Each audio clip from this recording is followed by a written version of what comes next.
长期关心教育市议员林美燕，这次结合了台南市妇女联合会、康黄金慈善爱心协会以关怀弱势族群合同的理念，募集了4万块爱心善款。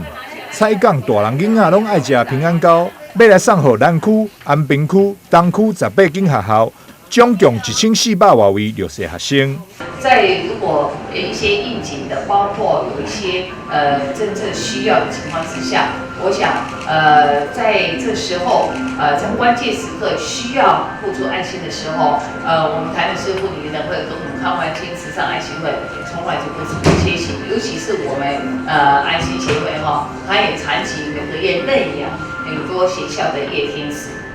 就让小朋友在就是下课的时候，能够在安亲班上面，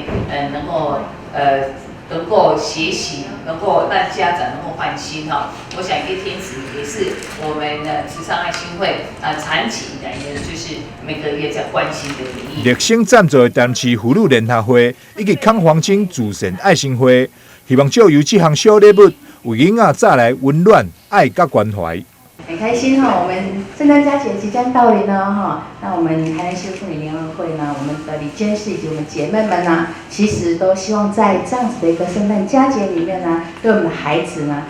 有一个关怀。那我们长期都是关怀这些弱势的家庭以及边缘户的家庭。那尤其在这圣诞节的时候，看到圣诞树，看到满街的那个，大家都有圣诞的气息。那我们也希望能够透过这样子的一个，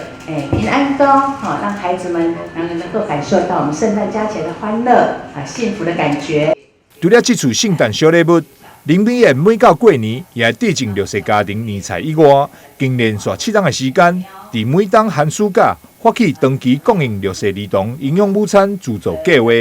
以及推动家境清寒学子学习成绩只要进步1分，就会当领取台南市复康学业进步奖助学金，真正让人足甘心。